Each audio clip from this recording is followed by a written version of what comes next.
Hi everyone, this is Professor Lucien. I've been meaning to do these weekly reviews and updates, but got behind and stuff. So I'm going to review what we've done so far this semester. I'm going to talk specifically about the topic approval. I've had a lot of questions on it. Talk about the paper, but then also review some other things about the course. First, I want to reflect on what we've done so far. You guys are doing a great job. I just want to, hands down, you guys are really into it more than I've had in previous semesters. I really think that the phone calls and WebEx we've had, whether it's been one-on-one or one-on-two, has been very helpful, not only for you, but for me. I'm getting more insight into what I can do to help you, and it's going really well. But at this point, I think even the data is pointing out that we're all hitting kind of this level of fatigue, because we ran out of the gates pretty fast, and at this point, everybody is this tends to be the time when everybody goes, this has been too much time, and sorry about yelling, and they cut back. But I don't want you to do that. The end is very near. We're in week 5. Week 7 is the last content. Week 8 is when you submit everything and do a presentation. In order to, and I've also noticed there's been a lot of stress on I don't understand what we need to do to get to the end. Follow what the textbook provides you as far as how to develop and present a research proposal. Look at the 79 syllabus and the posted examples that I have. I think it was like right after week 3, maybe, or module 3 or 4. Still available. Take a look.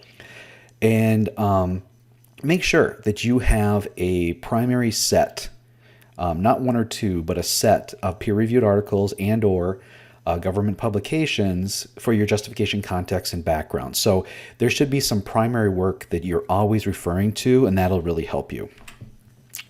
I like to go over some of the scoring just to let everybody know kind of where we are, and you can compare these scores with yourselves. So I do track the number of touches on Canvas per week and the time per week.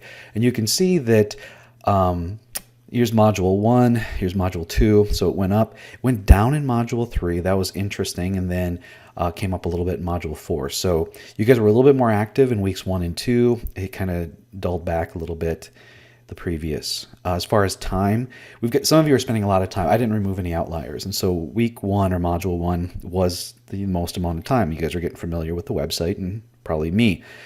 Week 2, it carried on. There was still a lot of time. We had a lull in week 3. Yeah, see, we did up there too. And then it's come down time-wise a little bit more in module 4. Module 4 touches were up though, so that was good. As far as scoring, this is first for this is the number of things you guys have been posting on the discussion board. So here's the totals. First week was 76, but that's not including the introduce yourself. Then it went to 101, then 120 was a high. It was interesting because that was a low for other stuff, time and touches. And then we had a big dip then into module 4. And you can see here, as far as the number of posts go, it's just above the first week, but below the previous 2 weeks and all the numbers.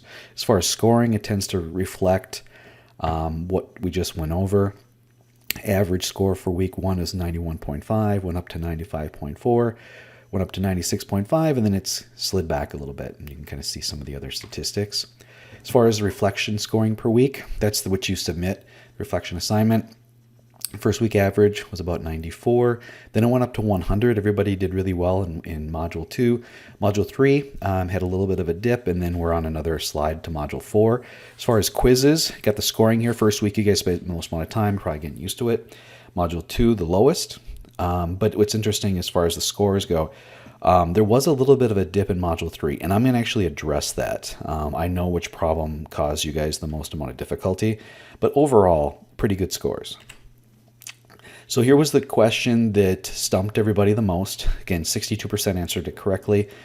So it has to do with a 7-point scale. So this is much like a Likert scale. And it went from not at all to extremely conservative. So it's not a very good scale to begin with. So I pulled this model, if you will, off of Google Images because I think it does. So a nominal would be something like just names of things, categorical names. We have a scale here. So there is a low to high. Ordinal is name plus an ordinable variables. And so 1 through 7, that is ordinal, right? But then the question is, are they proportionate intervals between variables? Is the difference between not at all conservative and a little bit conservative the same as very conservative to extreme conservative? No, we can't assume that those intervals are the same. And so that's why it stayed ordinal as the correct answer. So if it's interval, there's actually an equi-space in between all of them. Difficult to do with a Likert scale, even because people usually view it more of an ordinal perspective, and every person kind of supplants their own individual idea of magnitudes. But like time, distance, weight, things like that have a proportionate interval between them. Now, as far as it can accommodate absolute zero, you got to consider what you're trying to measure. So like if we're measuring height, there is no zero height. If you're measuring weight, there's no zero weight. I guess age could be zero, but it just really depends on what you're trying to measure as far as whether it would be ordinal, interval, or ratio. I hope that helps a little bit. But that's a typical difficult question. So for Module 5, what I want you to do is to be thinking about modifying and continuing to develop what you submitted for your Module 4 reflection. Really, most of you are already, pretty much everybody's already approved. Some of you have a little bit more to modify than others, but do not stop. Don't go, oh, he approved it, I can stop with it now. No. I've approved the topic and we've gotten a question and some other things. Continue to develop. And that's the issue we had in previous semesters is once approved, you thought, oh, good, I'm all done with this part. Now let's go to the next part. Continue to develop.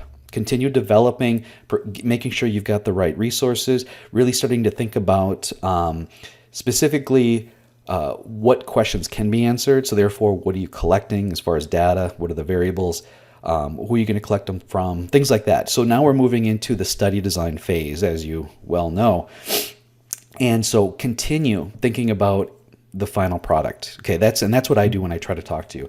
So this is now what you're going to be submitting is a personal statement. And what I mean by that is I can't, it's difficult for me to say, oh, this looks good, looks good, that looks good, and therefore the end will be good. That's not the way this works. I'm trying to just guide you. I'm putting you kind of on a path and making sure, kind of just changing your direction or letting you know what's coming ahead. The final approval or the final grade of what you submit is going to be your, how well you justify, provide topic and just context and background so you basically establish what is currently known, and therefore it's a natural small step or connect the dot that this is what I want to explore or investigate or answer. And then you go into the methods, and the methods should be simple enough that it could be done. And that's why we're spending, the last 3 weeks just on design and the final publication, so you can kind of see how it all looks. So as we move forward, you may be going back and tweaking aspects of your intro based on what you're learning about study designs, which is the methods. And then we'll begin selecting the actual presentation dates and times next week, and you'll be signing up for them. We can do them one-on-one, we can do them as groups. It depends on what you prefer. And I'll try to be as flexible as possible that week, and then the papers are due at the end of that week. Not the papers, it's a proposal. I want to just or go back to structure of a literature review for an article. It's a journal to specific. It's topic, background to supporting studies. This is the basis of it. And so we never really stop doing this. Even when we're considering our methods, we may go back and tweak a few things that we had originally done. And as you can see, it is a narrowing. So it's a narrowing to, it says hypothesis statement, but that can be research sub-questions. It can be, goals of a study. Here's another version of it. Topic, working knowledge, working questions, research questions, working hypothesis. So you're continually doing this. And it shouldn't be a straight line. It should be a bunch of circled, spiraling lines that we're going back and forth until we get to what we want. Common mistakes that students have done, and I found this, but it's pretty accurate, and that is not providing proper context to frame the research objectives, no clear explanation of the scope, failure to cite landmark studies. There is inaccurate presentation of theoretical or empirical contributions, failure to stay focused on objectives, or lack of development of a coherent and persuasive argument for the proposed. Now, this is what I've been focusing on, is trying to make it coherent. and persuasive. This is where we really focus, but these other things can be issues as well. And I think this is funny. I found this because this is stuff that I'd already basically said earlier in this presentation. Now, I think you guys are all intelligent, practicing safety professionals. And so I want to share a little bit behind the scenes of things I've been thinking about and trying to adhere to as we go through this course. I know there's concerns about, I don't have enough time. I don't know what is expected.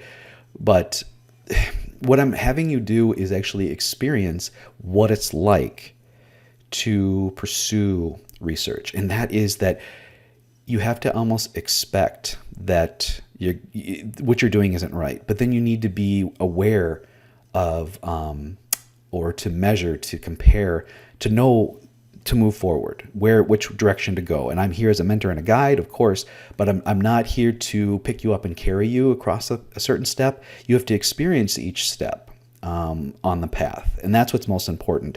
So although it may feel frustrating, what you're doing is you're developing. An unchallenged muscle doesn't grow. And so if you are going through growth, development, there is meant to be stress strain on you. It's just a matter of keep moving, keep going, understanding what the goal is or what the objective is. So what I'm trying to do is provide you with experience. And what have I done that? Well, I wanted you to learn about how convoluted the process is and how to narrow a topic, and you guys have really done a good job with that. Learn how to conduct effective literature searches and reviews. Don't stop. Keep doing it. Learn how to use academic database. And as far as keep doing it, that's why I'm having you guys in these reflections for weeks 5, 6, and 7. You're still having to go back and look at certain things. I'm kind of carrying you along. First of all, is all dedicated to your research proposal. Now I want you to be thinking about methods and looking at methods, hopefully within your research area, or maybe something adjacent to it. So there's a definite method to my madness. So please just trust in me, okay? Learn how to use academic databases and citation management tools. You guys are doing great with that. And then this next step is learning to write based in a research structure. Another thing is the discussion board is a cornerstone of this course. You guys are doing a great job sharing your feelings and experiences, and that is all meant to help reduce your frustration and stress. And I'm hoping it's doing that. The last thing is that I'm not trying to carry you or pick you up and set you down somewhere or to say, hey, you're already there. I'm just nudging you in the right direction. When we finish this course and you submit a research proposal, you've gone through the experience. But it's the methods that I'm trying to get you to experience, the process of it, and not there we've got an answer, because that's not what research really is. It's, you're trying to find an answer to the questions you're proposing, but things go wrong in the research. Something was missed or something was misunderstood. It's a learning experience. What did we learn? Did we answer the questions? If not, what could we do different to answer them next time? Or how did our results compare to other researchers' results? That's what the pursuit of truth is, and that's the truth of the scientific method. It's not always perfect. It's trial and error, and that's what we're trying to do. And I'm also hoping that this has given you a desire to pursue truth, to pursue knowledge, and understand that it's not a start-end. It's a continuous process. It's something that you keep searching. You come up with ideas. Oh, there's an answer to that idea. What did they learn? What were their recommendations? What's their discussion say? And so in many ways, we're digesting the elements of a peer-reviewed article. We're spending a lot of time on the intro and the development of it, and then we get to the methods. We're not getting into the results as much, how to analyze data, that's statistics and everything. But as we move towards the end of the course, I want you to be reviewing the end of the articles, how the authors conclude what their results were compared to what they had said in the intro, and then they speak on limitations. They speak on where it should go from now, final conclusions or recommendations, whatever at the end. Start moving to that end of the articles. You're going to get some great insight. You'll kind of see what it feels like, that, they try to always paint it in a positive picture, but always look for the limitations. They say, I found this, but, and that's additional learning, and that's something that'll guide their next study or maybe guide your study. So with all that said, please continue to reach out to me. Please continue going to the discussion board for Module 5, I do want you to resubmit the submission of the Mod 4 homework assignment. Just with a few modifications. Just continue to improve it. I'm just going to give you a thumbs up, basically, that yeah, it's approved. I think there's only one of you that I haven't spoken to yet. I'm concerned because I've been trying to nudge you and I've been trying to say, let's talk, but you haven't. And I've got a few appointments set up already this week with some of you for some final discussion, and that's great. But you will be resubmitting even if it's already approved. So there's one place in which everything will be approved, and you guys are pretty much all there. We just have the one student that I'd really like to talk to because it needs to be somewhat narrowed or simplified. So that's all I got for this week. This went a lot longer than I had hoped. Sorry about that. But please reach out to me if you have any questions.